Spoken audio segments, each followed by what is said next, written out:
o Grupo Espírita Amadeu Ferretti apresenta um estudo sobre o Evangelho segundo o Espiritismo.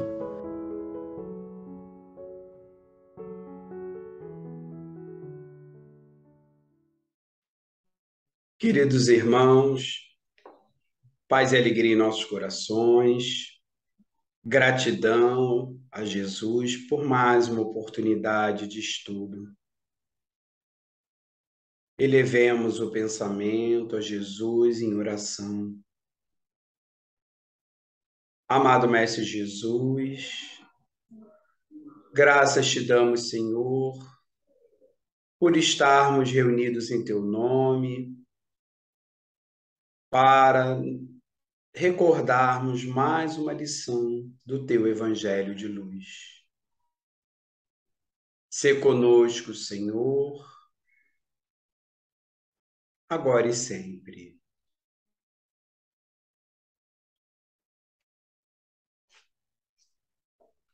Bem, meus irmãos, hoje estudaremos o Evangelho segundo o Espiritismo, de Allan Kardec, no seu capítulo 11, Amar o Próximo como a Si Mesmo, Instruções dos Espíritos, o item 14, Caridade para com os criminosos.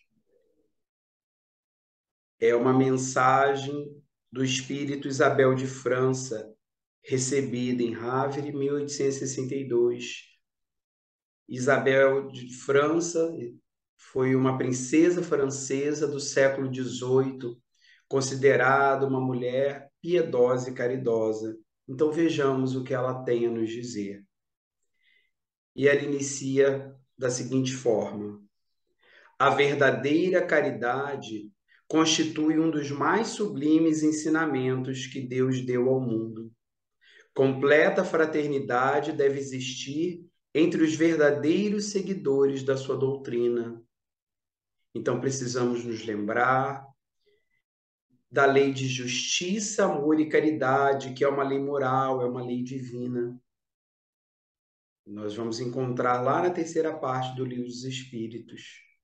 E, inclusive, dentro dessa parte, desse assunto, desse capítulo no Livro dos Espíritos, nós temos lá na questão 886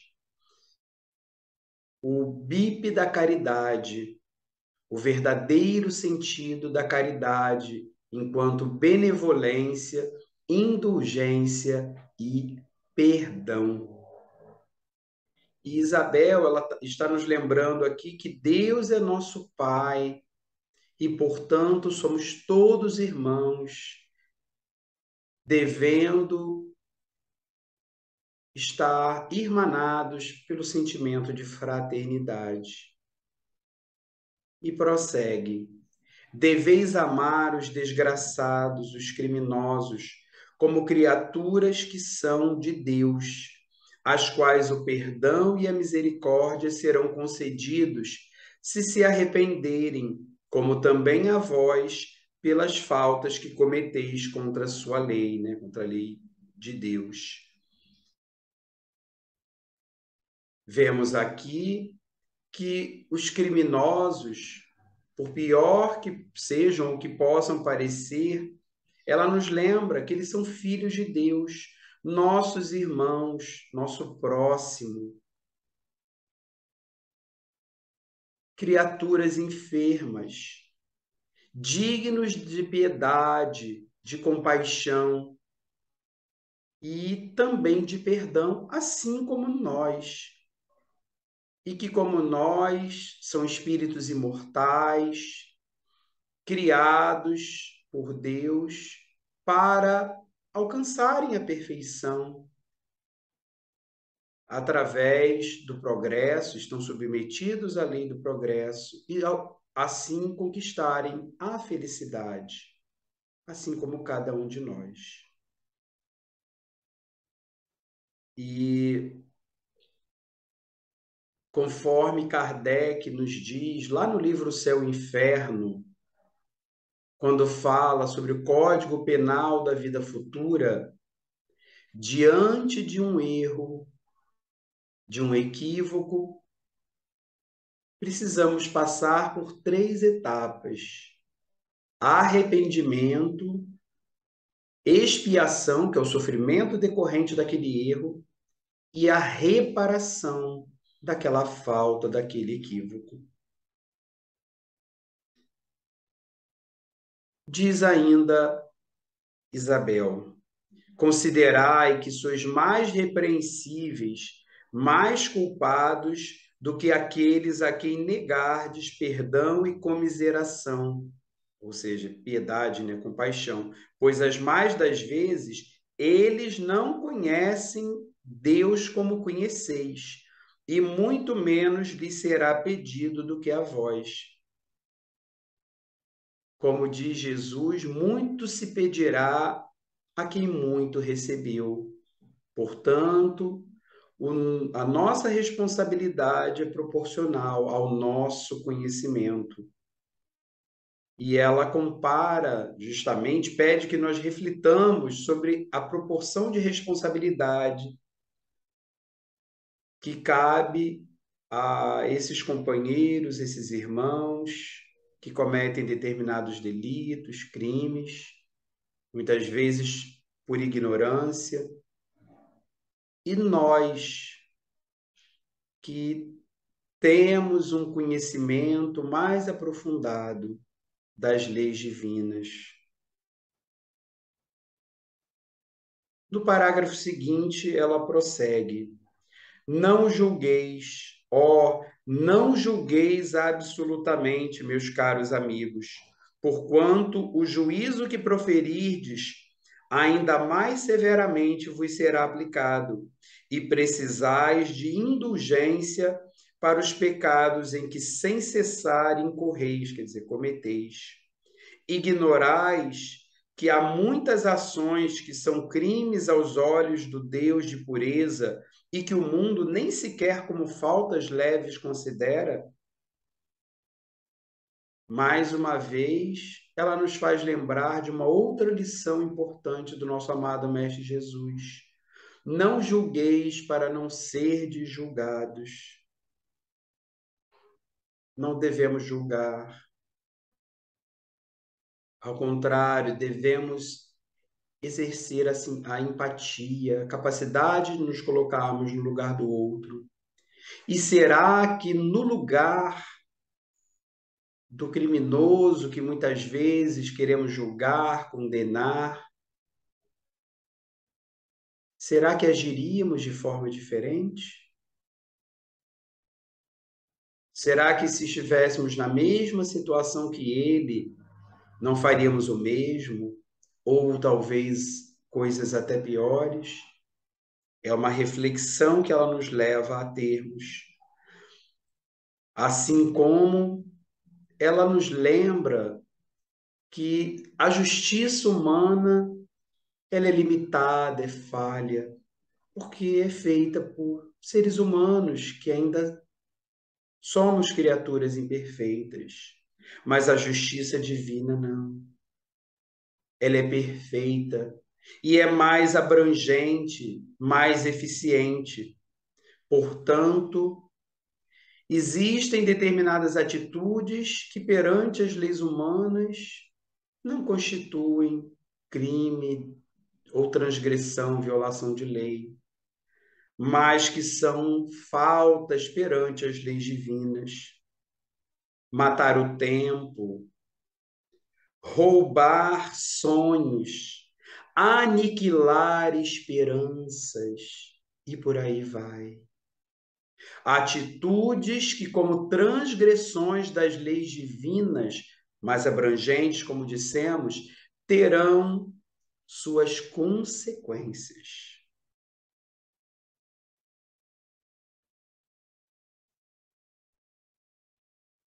E ela continua no próximo parágrafo, nos dizendo: a verdadeira caridade não consiste apenas na esmola que dais, nem mesmo nas palavras de consolação que lhe aditeis, ou seja, que acrescenteis. Não, não é apenas isso o que Deus exige de vós. lembramos que não existe apenas a caridade material. Aqui no próprio Evangelho segundo o Espiritismo, numa outra parte, nós vamos encontrar um item falando sobre a caridade material e a caridade moral, ou como alguns chamam, espiritual. A caridade não consiste apenas em dar coisas materiais, mas também, e sobretudo, em doar de si mesmo. Um sorriso, uma palavra de encorajamento, uma orientação, também são formas de caridade.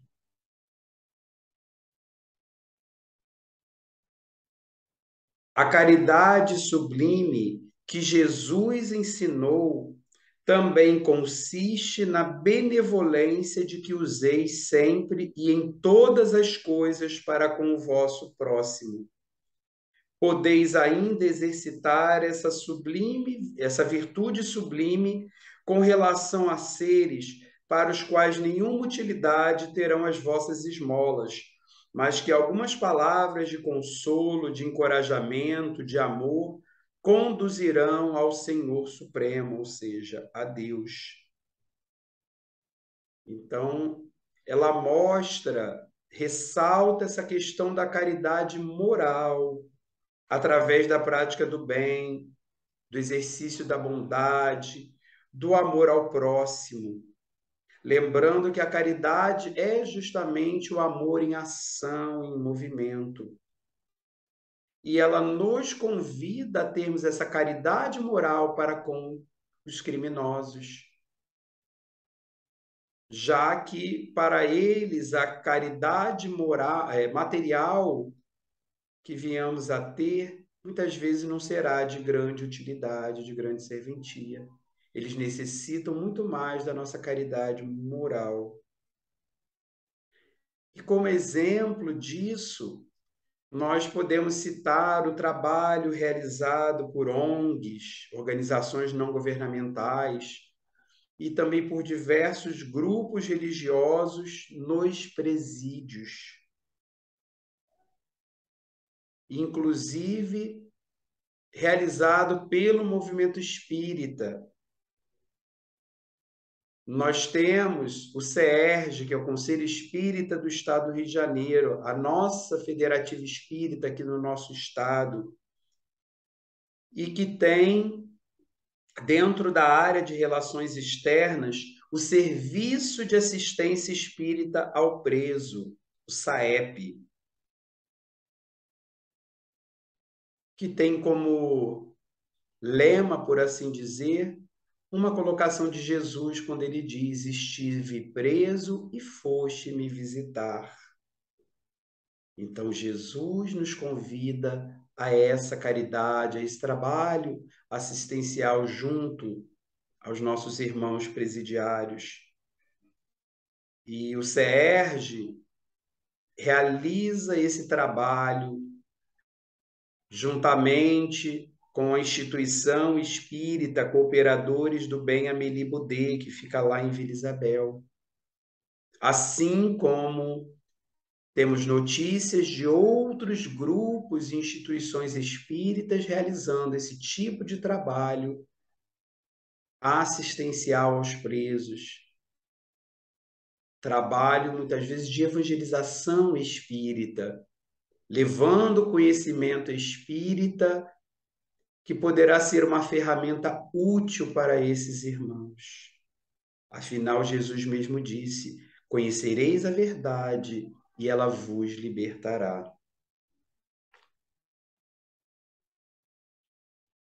Temos ainda as seguintes colocações de Isabel de França, no parágrafo seguinte. Estão próximos os tempos, repito, em que nesse planeta reinará a grande fraternidade, em que os homens obedecerão à lei do Cristo, lei que será freio e esperança, e conduzirá as almas às moradas ditosas. Amai-vos, pois, como filhos do mesmo Pai. Não estabeleçais diferenças entre os outros infelizes, porquanto quer Deus que todos sejam iguais. A ninguém desprezeis. Então, Isabel nos lembra que nós estamos vivenciando e precisamos ter isso em mente sempre, um período, uma fase de transição planetária, de transição evolutiva da Terra, de mundo de provas e expiações para mundo de regeneração. Portanto,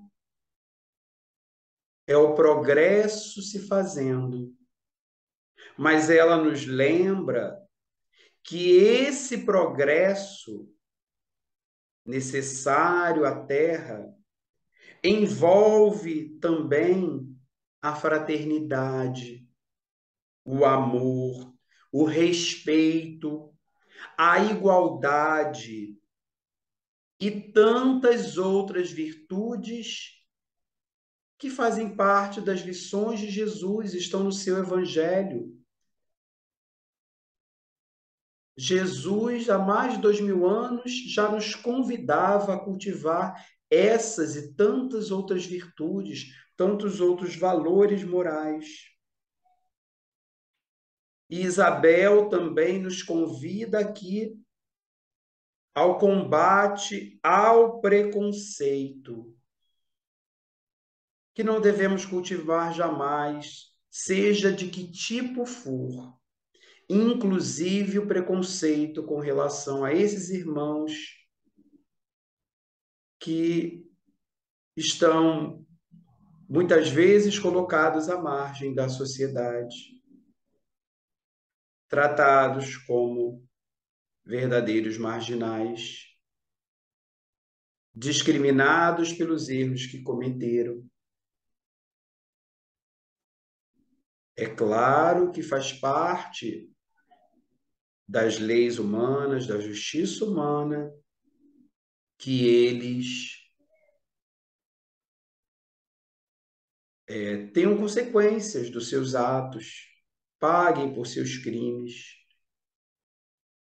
Mas muitas vezes, mesmo depois de cumprirem as suas penas e terem restituído a sua liberdade e retornarem à sociedade, ao convívio social, são estigmatizados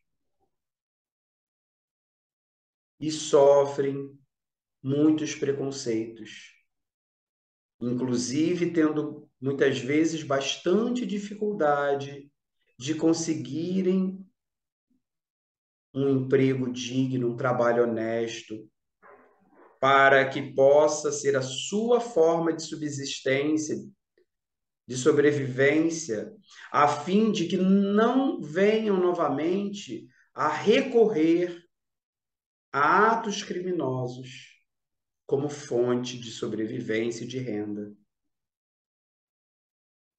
Então, esse apoio, esse olhar da sociedade para aquele que cumpriu sua pena e merece uma nova chance, precisa ser feito. Permite Deus que entre vós se achem grandes criminosos, para que vos sirvam de ensinamento. Em breve, quando os homens se encontrarem submetidos às verdadeiras leis de Deus, já não haverá necessidade desses ensinos. Todos os espíritos impuros e revoltados serão relegados para mundos inferiores, de acordo com as suas inclinações. Então, ela mais uma vez ressalta que esses criminosos são irmãos nossos equivocados, que necessitam de um trabalho de reabilitação e ressocialização, para que, conforme dissemos, após cumprirem sua pena, possam se reintegrar à sociedade e tenham a oportunidade de recomeçarem suas vidas de forma digna, honesta. E aí nós vemos a necessidade urgente de reforma do nosso próprio sistema penitenciário e, portanto, da justiça humana, que ainda está muito centrada na punição, enquanto a justiça divina, sabiamente, visa a reeducação do ser, que é o fundamental.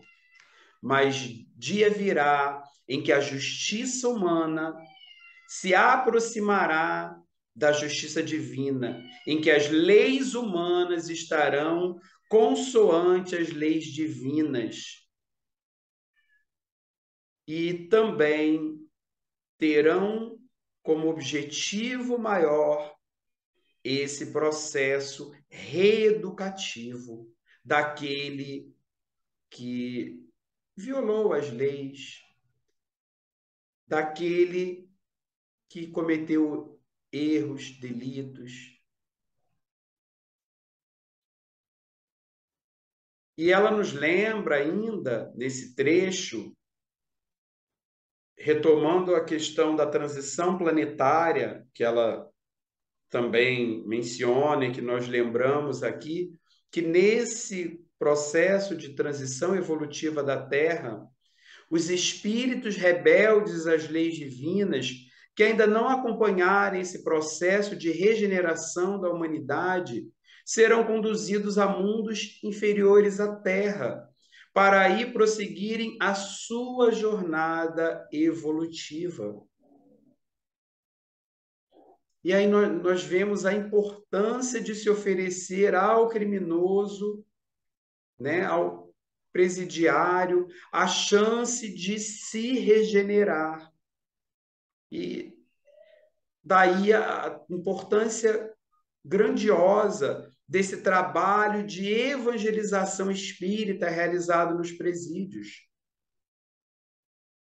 Na verdade, realizado também por outras religiões, igualmente valorosos. Mas estamos falando do trabalho de evangelização espírita, porque através dele, aquele irmão vai ter acesso ao conhecimento, por exemplo, da lei de progresso, entendendo que essa lei ela rege todo o universo, que todos estamos submetidos à lei do progresso, ou seja, que todos podemos e devemos melhorar cada vez mais, que ninguém está perdido para sempre, que ninguém não tem mais jeito, como infelizmente muitos dizem por aí por ignorância. E isso serve de conforto e de estímulo para esses companheiros equivocados. E no último parágrafo, Isabel de França ainda nos diz: deveis àqueles de quem falo, os criminosos, o socorro das vossas preces. É a verdadeira caridade. Não vos cabe dizer de um criminoso: é um miserável, deve-se expurgar, ou seja, limpar da sua presença a terra. Muito branda é para ele, muito branda é para um ser de tal espécie a morte que lhe infligem, ou seja, que lhe impõem como castigo. Não, não é assim que vos compete falar. Então, ela nos convida a orarmos pelos irmãos criminosos, enviando-lhes bons pensamentos e também bons sentimentos. Isso é uma forma de caridade, prática da caridade, caridade moral que comentamos. para que possa brotar no íntimo de cada um deles o desejo de se arrependerem e de mudarem de vida. Pois sabemos que isso é possível, afinal a lei é de progresso, conforme já dissemos. Mas esse trecho aqui também nos faz pensar sobre a questão da pena de morte, que infelizmente ainda é adotada em algumas partes do mundo, mas que o Espiritismo nos esclarece não ser a solução. Primeiro, porque o espírito é imortal. Então, mata-se o corpo, mas aquele espírito criminoso, ele continuará vivo, mais vivo do que nunca, e desencarnado, ainda tendo um campo de atuação muito maior sobre outras mentes igualmente criminosas, podendo tornar-se potencialmente muito mais perigoso do que quando encarnado. Além disso, a questão do convite do Cristo à indulgência, ao perdão, porque é assim que Deus age conosco, nos concedendo sempre uma nova chance, uma nova oportunidade. E por que vamos agir diferente para com os nossos irmãos de jornada? Não deveríamos. E Isabel de França termina sua bela mensagem, bela e profunda, reflexiva, dizendo: observai o vosso modelo, Jesus. Que diria ele se visse junto de si um desses desgraçados, um desses infelizes? Lamentá-lo-ia, considerá-lo-ia um doente bem digno de piedade, estender-lhe-ia a mão. Em realidade, não podeis fazer o mesmo, mas pelo menos podeis orar por ele, assistir-lhe, quer dizer, auxiliar-lhe o espírito durante o tempo em que ainda haja de passar na terra. Pode ele ser tocado de arrependimento, se orardes com fé. É tanto o vosso próximo como o melhor dos homens. Sua alma transviada, ou seja, perdida e revoltada, foi criada como a vossa para se aperfeiçoar. Ajudai-o, pois, a sair do lameiro e orai por ele. Ela nos lembra que Jesus é o nosso guia e modelo, o exemplo a ser seguido. E Jesus convivia com os ditos pecadores, não para ser conivente com seus erros, mas sim procurando auxiliá-los a se reerguerem e refazerem as suas vidas. Assim deveríamos nós também agir. E hoje nós temos uma possibilidade de ação ainda mais direta do que apenas a prece. Claro que a prece que Isabel de França nos recomenda, ela é fundamental, ela é de enorme valor. Mas como nós já citamos alguns exemplos, nós temos oportunidades de ações mais diretas no auxílio a esses irmãos equivocados, em débito perante as leis, não apenas humanas, mas também perante as leis divinas. Lembrando que, conforme nos diz o apóstolo Pedro em uma de suas epístolas, o amor cobre a multidão de pecados. Portanto, que possamos, enquanto cristãos, modernos discípulos de Jesus, vivenciarmos esse amor com seu poder transformador, acreditando na capacidade humana de regeneração, e auxiliando o quanto possível nesse sublime processo. Nesse momento, irmãos, finalizando o nosso estudo, novamente, voltemos os pensamentos a Jesus em oração. Jesus querido, divino pastor de nossas almas, te agradecemos pelas reflexões tão profundas que pudemos fazer através dessa bela mensagem de Isabel de França. Rogamos, Senhor, as tuas bênçãos sublimes, não apenas para nós, mas, sobretudo, para esses irmãos criminosos. Nesse momento, que possamos envolvê-los nas nossas melhores vibrações, para que eles venham a refletir sobre as suas atitudes equivocadas, arrependendo-se delas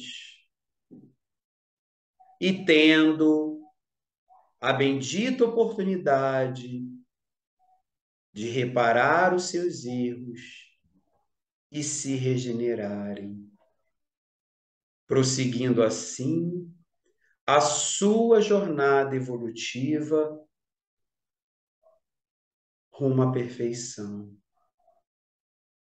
Que assim seja. Graças a ti, Senhor. Muita paz, irmãos. Convidamos a todos para assistirem à nossa próxima palestra. Aguardamos vocês!